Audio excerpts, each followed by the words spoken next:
Hey everybody, welcome to another edition of the Mo Show Live. It's Morris Lilienthal. All right, so I'm super excited about tonight's show. And what I learned a long time ago was the best shows have the best guests. And then when you have two great guests, I don't know what that's going to mean, but I think it's going to mean we're going to have a doubly great show. So I'm super pumped about tonight's show. And I'm excited to have on the husband and wife duo of Judge Lloria James and her husband, Chuck James.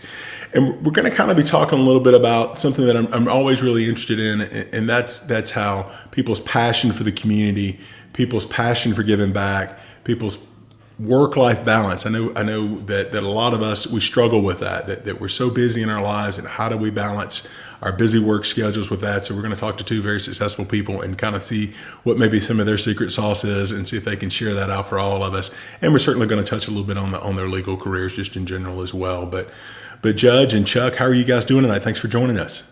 Man, doing great, Mo. Thanks for having us. Thank you so much for having us. We're doing awesome. Well, I'm pumped and excited to be here and just really thankful for you guys taking time. As I said, I know you're busy, so we're going to make this a fast 30 minutes and get you guys out of here so you can get home to those kids and do. But folks, if you're watching, if you got questions, if you're watching the show live and you got questions on Twitter or you're on Facebook or wherever, just put them in the comments here. If you want to give a shout out, we'll try to get to those. If you're watching the show, like a lot of people watch the show on a recorded version, you got questions or comments, I'll be watching the feed afterwards and we'll come back in and try to answer those questions. Or if you're listening to the podcast, you can always jump over to one of the recorded versions and check that out as well. So I guess I got to start with, and I don't know the answer to this question, everybody, so I'm pumped about hearing this, and I don't know whether I should probably ask Judge, probably the best one to ask, but I'm tempted to put Chuck on point to see what his answer is, and that is, how'd you guys meet? I want to hear just the abbreviated version, the Cliff Notes version of the backstory with Chuck and Judge. Do you want me to tell it, or are you going to tell it? Well, I'll do it. Picture this. It was Sicily, 1947. I'll let her tell it. Hers is way more romantic and fanciful than, what I can tell. So, well, she's a great storyteller. I think it's a pretty great love story. I'm going to try to give you the short version, although it probably matured over years. At first, my sister is 2 years older than me. She was a sophomore at the University of Alabama. I was a senior in high school, and I went up to visit her. And she was dating one of Chuck's fraternity brothers. And so we were getting ready to go out to Cracker Barrel. I'll never forget, it was Cracker Barrel. And went by the fraternity house to pick up her then boyfriend. And Chuck said, I'll ride with you guys. And so we sat it was lunchtime. And I just remember being captivated by him. He told, was telling me stories, and we were laughing. And I can vividly remember thinking, this is what a college guy is really like, right? So of course, I'm in high school. He's not paying me any attention. I graduate, I go up to the University of Alabama. By then he's getting his master's. And I would see him, I would go to his fraternity parties just to, see him and stand next to him. Never gave me the time of day. He would be like, how did they let Samaria, who's my sister, how did they let her little sister come to college? I mean, just never gave me any attention.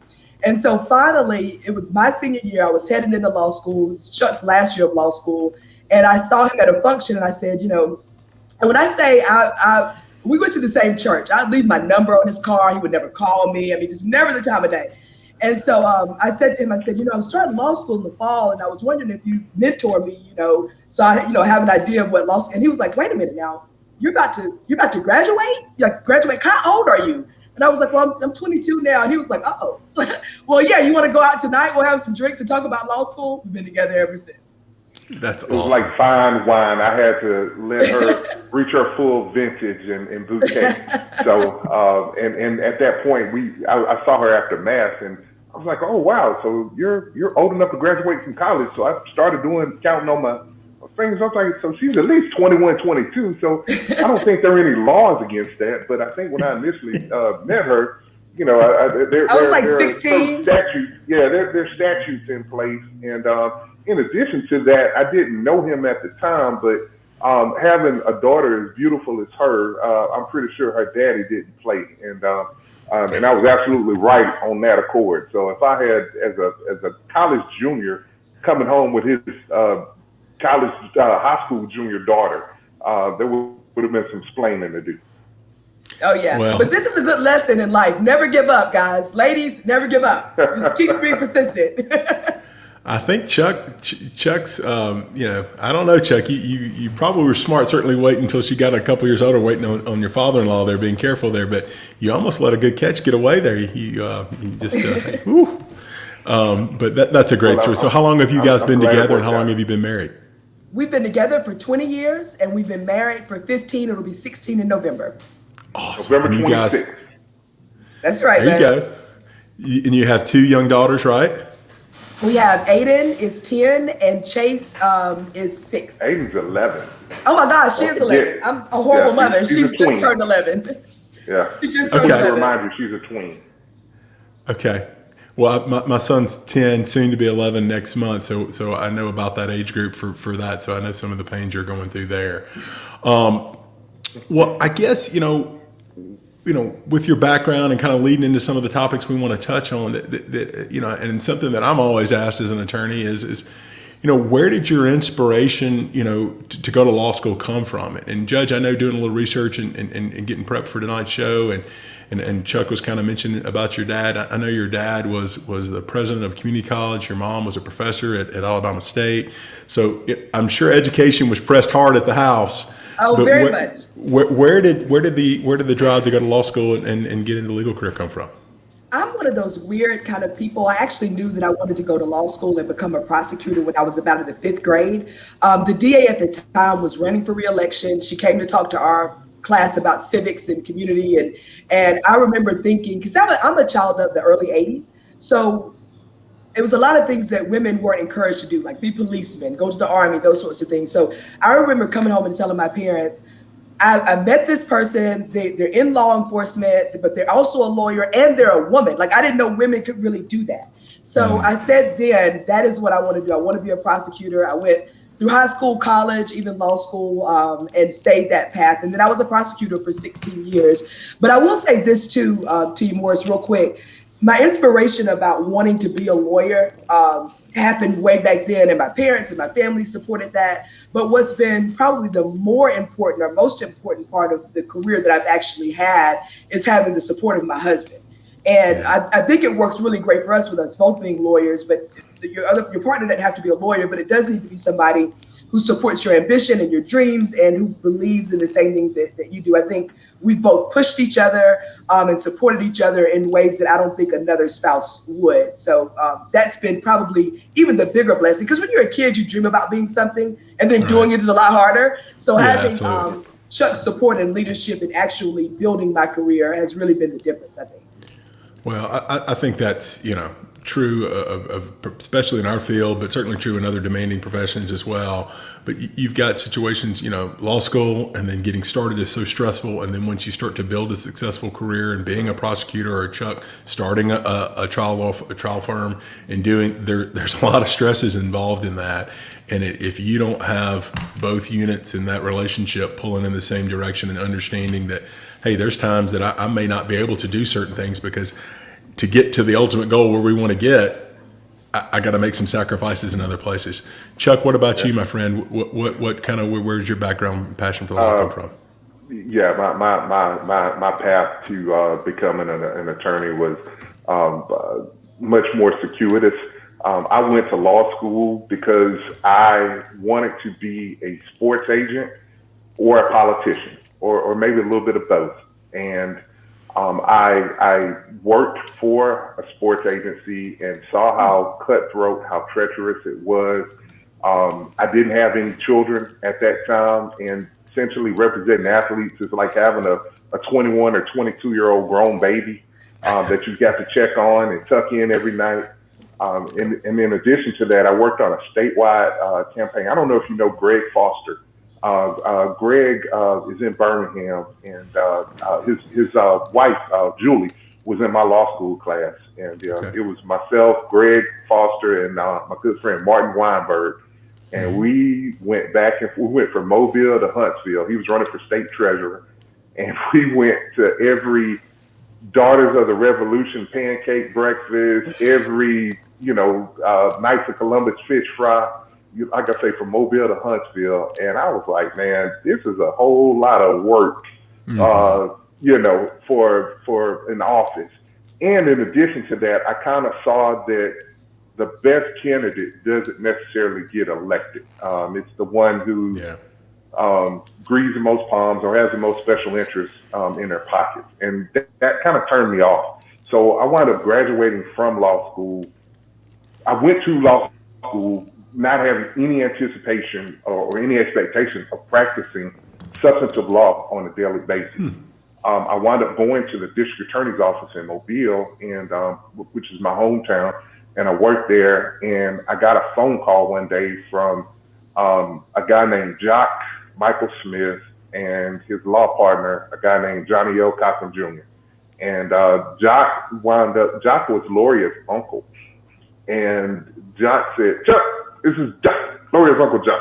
Got my law partner, Johnny L. Cochran Jr. on the phone, and look, we've been thinking, we're trying to train young lawyers like yourself and teach them how to do plaintiff's work, represent people in personal injury cases. Are you interested?" And I think at that time, I may have been making $25,000 a year at the district attorney's office. And I told my boss, John Tyson, who was the DA then, and I talked to my uncle, Frank James, who's an attorney in Birmingham. And they were like, "Yeah, this is going to be like getting an LLM in trial work." So I put my 2 weeks notice in and moved to the big city of Montgomery and started practicing law in Tuskegee. You know, isn't it crazy how life works sometimes like that? And you had these aspirations to do this, and I never knew that story, Chuck, that you had no aspirations to practice substantive law, and then all of a sudden, things you start to get into what you think you want to do, and then all of a sudden you find out that's not what you want to do, and then life and God takes you down one way, and then next thing you know, you're down another path. But I think it sounds, from what I know, Chuck, and how successful you've been, and I'm sure the same with you, Judge, is you're led to where you need to be, and that's really awesome. So that's really awesome, folks. If you're just joining us in this show, we're talking with the husband and wife duo of Judge Lloria James and Chuck James, and we've been talking about kind of how they met and talking a little bit about their aspirations and why they went to law school. And we kind of started to touch on this a little bit earlier, but I'd love to touch on this because this is something that I know has got to be stressful for you guys, because it is for so many professionals and people, especially in our field of work and in the legal field. And that's work-life balance, and especially with a 10-year-old, I think you said a 6-year-old. I mean, you've got things at school, you've got, church things, you've got things left and right all day long, but then you've got all the demands of work.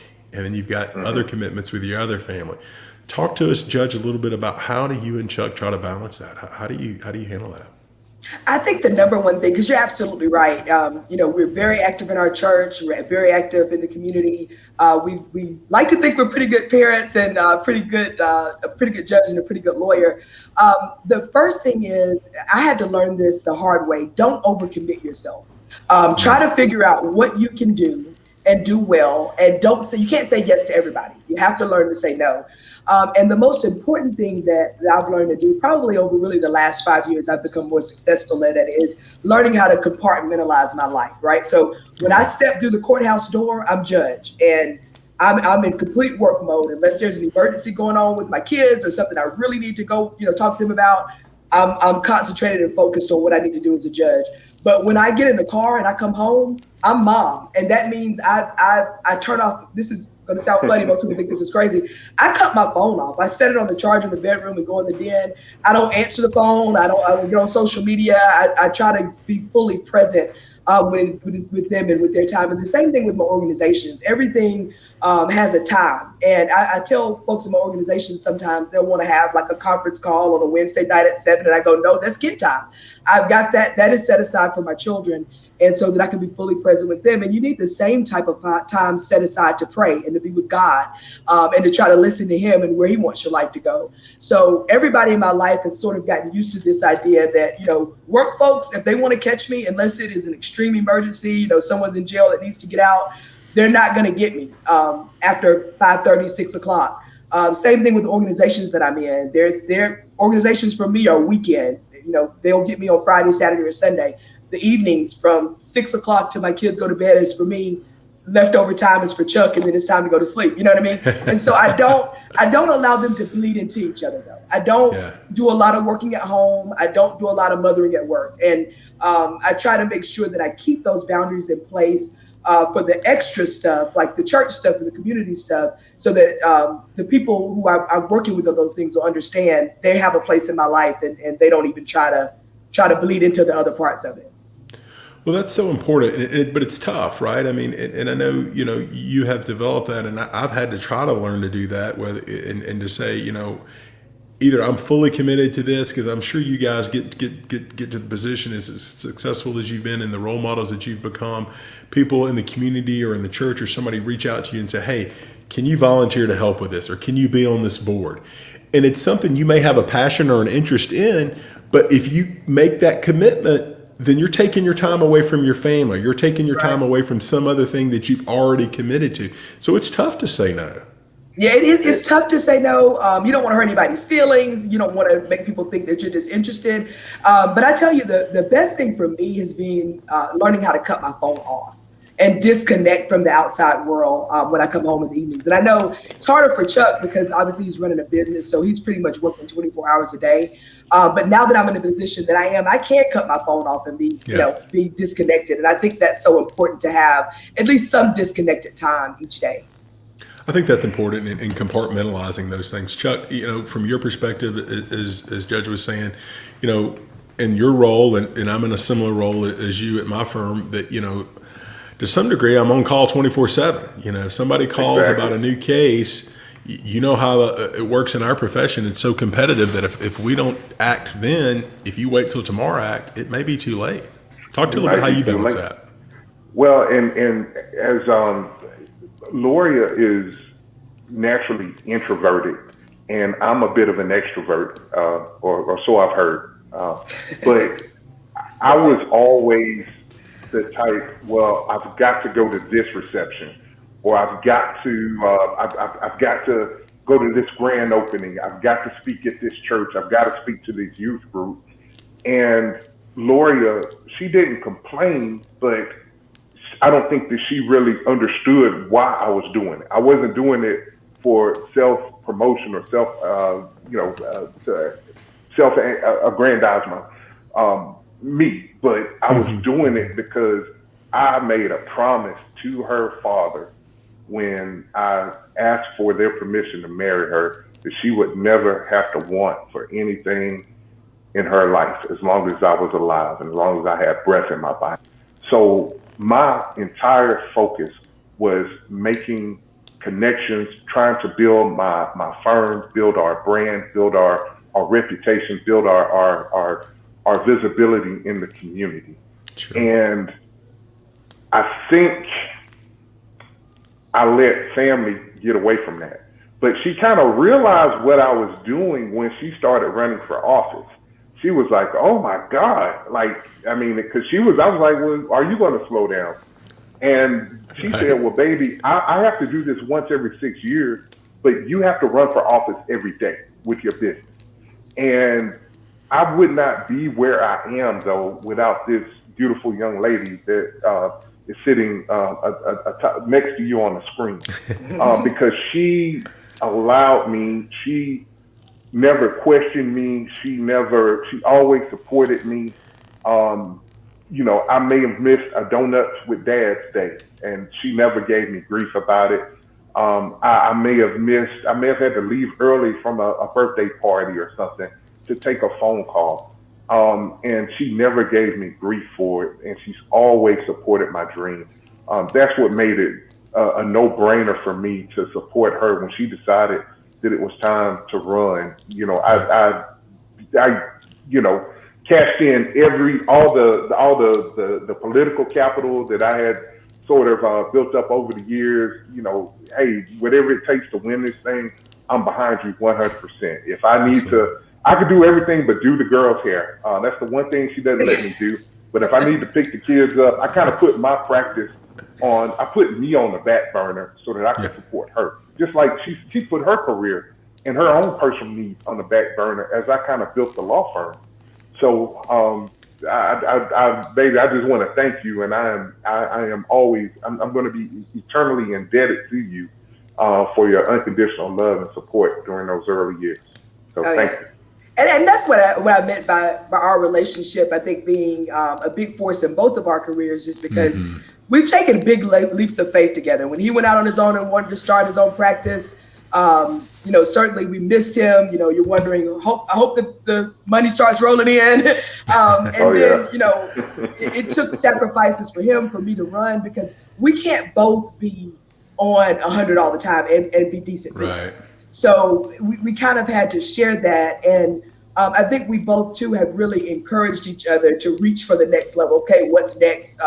We sort of strategize our careers together and try to figure out how that's going to work. And it's so important to us too, because we want to serve the community, but we've got 2 daughters. Who knows if they'll meet Mr. Wright or Mrs. Wright or whomever they may end up with and have a family. And we want them to know that whatever they do in life, career-wise, should affect the world. They should leave this world better than they found it. And I think that we talk to them a lot about what mommy and daddy do, about how it affects the community.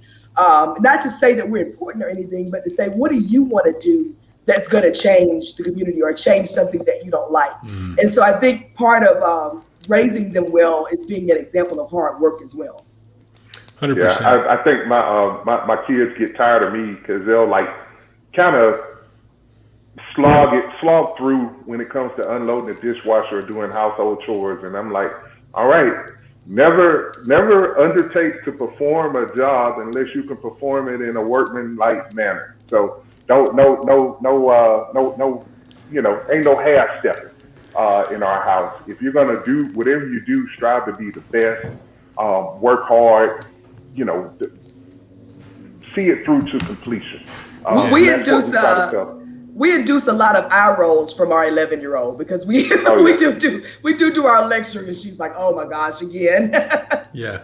Well, I get that. That's that age partly, but that's true too. I think that's being a good parent, and that's something that I admire hearing from you guys, and I feel like maybe I'm on the right path too, because Wyatt constantly tells me, okay, Daddy, I get it. I know this or do.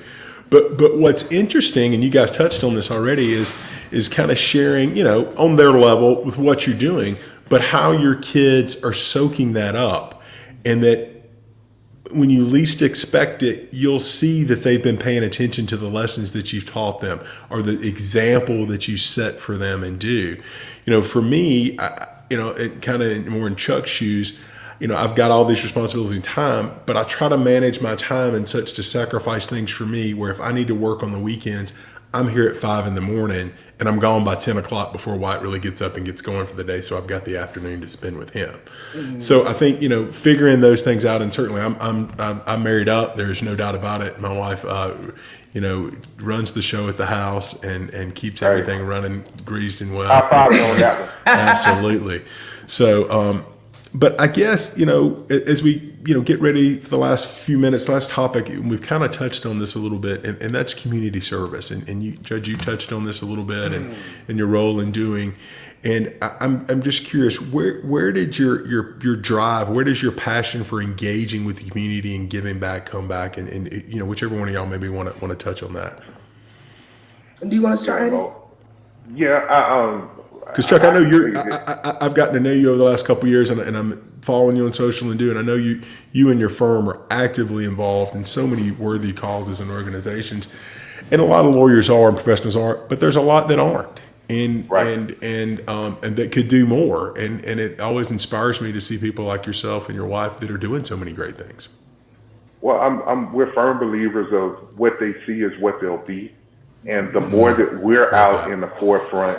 And they see that there's an opportunity for them to become, the next Mo, the next Lloria, the next Chuck. Hey, if those guys can do it, then maybe I can do it too. So I don't necessarily have to be a pro basketball player, a rapper, or whatever. I can follow in their footsteps. Kind of like how Lori was talking about seeing Ellen Brooks come to her school, and that showed her that she can be a prosecutor, that there were women in law enforcement. And, you just want to show people like, hey, just hold fast to your dreams, chase them aggressively, which is a quote from Lloria, but also to make wise choices. Put yourself in a position to succeed. A great coach or, whether it's Nick Saban or a military tactician, whether it's Napoleon or General Patton, They didn't just show up. Yeah. Saban didn't just show up to Death Valley and LSU without a game plan, without putting his players in position to win. And sometimes in life, we have to put ourselves in a position to win. Go to church, listen to your parents, respect your teachers, respect law enforcement, say your prayers, eat your Wheaties, all the things Hulk Hogan talked about. But you got to make those sorts of choices and dedicate yourself to hard work. It's not going to be comfortable all the time, and it's certainly not going to be easy. But if you put the work in, once you see the results, it may be a year, 2 years, 5 years. For me in my law practice, it's been, I think I graduated law school in 2002. God, it's like it was 15 years really before I kind of saw the fruits of all that hard work, those late nights, those study sessions. So don't look for the easy way out. Don't look for instant gratification. My mom always used to say, fast money leaves just as fast as you get it. So that's why we're in the community. And we just genuinely enjoy doing it. We want our kids to see, that, to whom much is given, much is required. You can't just live life in an ivory palace and in an ivory tower and look down at people and, be like Marie Antoinette and say, let them eat cake. You need to be thankful for what you have and in the process, reach back and help others along. It's one of the things that we've both done in our careers. Another thing I'd say, too, Mo, is that both of us were raised with no excuses. Neither one of our parents really tolerated excuses, and they didn't tolerate complaining. And so one of the things I think that we were both raised on and we're trying to teach our girls is that you have to be the change you want to see. So Montgomery is our community. This is where we live. We're responsible for it. And anything that we see that's a problem or that's not advancing Montgomery, we're as equally responsible for that as the mayor is. And so if the things that we see in this world that we dislike or that we want to change for our children, we can't sit around and wait for someone else to do that work. We have to be actively involved in doing that work, and not just with your time, but with your money, and with your prayers. 100%. And if you don't think that the education system is meeting the needs of our kids, go to college, become a teacher, then be a principal, then be a superintendent, where you can effectuate change that way or develop curriculum. If you are outraged by police brutality, if you're enraged by what occurred in Minneapolis with George Floyd, go into law enforcement. If you think that your cousin got a raw deal by this crooked, corrupt judge, why don't you graduate from college, go to law school, and run for judge yourself, so that you can make sure that the law is handed out justly and fairly to all who come before you. So that's how you make change. And if you're not at the table, then you're on the menu. So it's really, really important, instead of just complaining about what's going wrong, get up, pull yourself up, roll your sleeves up, get dirty, and be the change that you want to see, just like Lloria said. Man, I love this. You guys are dropping some serious knowledge, and then 100% agree. And to me, it's one of those things. We're all blessed to have good, great, healthy children and have very successful careers, and we're able to, as I kind of said before we went on live, that my son needs nothing and wants for very little, and the one way I try, you can tell somebody, a child, about how fortunate he is and that he needs to get out and do things in the community. But I think where it registers with them, because you can tell them that, especially an 11 or 10-year-old that doesn't, you're going to get those looks that you guys get all the time. But I think if they see you out doing it, and then you bring them, and I know you guys do this, I know you do, you take them to appropriate things and you're working with them. If you're at a food bank or if you're out in the community doing certain events, they are participating with you. I know for me and my son, that has been life-changing when he has been out with my friend Rodney Smith and I mowing yards for the single moms and disabled veterans. We pull up at a house, just a quick story. We pull up at a house in a really, underprivileged part of town to mow this gentleman's yard. And White's probably never seen anything like this. And he looks at me and he says, "Daddy, somebody lives here." I can't teach that. He has to experience that. But if I'm not doing what you're doing, which is being a good role model and being a leader in the community and getting out there, they never experience that to understand how that is. And so I really appreciate you doing that, not only for your kids, but for the other kids and everybody else in your community. All right, we're getting ready to wrap up here. So I got a couple of rapid fire questions. Okay. So Judge, Peloton or no Peloton? No Peloton. I'm so lazy. Chuck is killing it. He had a ride the other day. I looked at his resistance and I thought he was like He-Man or something. I mean, I was like, Chuck, how are you riding with that much resistance? I was ashamed. I think I did the same ride. I had gone to Mobile that past weekend. My sister came into town. She's in the Army, and she flew in from Alaska, and we surprised my parents and the kids. And man, we ate fried soft shell crab, crawfish. I mean, oysters on the half. I mean, grilled oysters with French bread. So I was punishing myself, man. That's why I think my resistance and my stats are so high, because I'm always eating poorly and I'm punishing. That's my penance. Well, you're killing it on it. Keep it up. It inspires me. Well, thank you for inspiring me, man. Not just what you do in the community, but on that Peloton, man. I need it. All right, Chuck, what's more scary at the house? Your wife's judge voice or your wife's mother voice? When do you quiver more, when you think she's in judge mode or she's in mom mode? I don't know. Like, they kind of go back and forth. Sometimes I'm like, oh man, mama is killing the kids. Like, I wouldn't want to be in that position. She's known for lecturing both in the courtroom and out of the courtroom. But I think that judicial, and actually the judicial voice, she's one of these judges, Mo, that we enjoy being in front of, because she's very nice. She lets the lawyers argue their case, and she's very deferential, and she has a total command of her courtroom, but she's not one of these fire and brimstone type of judges. She's very respectful to the lawyers and the litigants. So I think the mommy voice might be scarier than the judge voice. My dad told us in our wedding toast, his advice to Chuck was, just so you'll know in the future, when mama's not happy, ain't nobody happy. I think that's about right. 100%. At our house, when I can sometimes hear that teacher voice coming out if Wyatt's not acting just right and doing. And this year, he has got his mom for a couple of subjects, which has been for interesting dinner table conversations at home and conversations about, Mom, why did you get on such and such so hard today, kind of thing. And because he's getting some pressure from his buddies.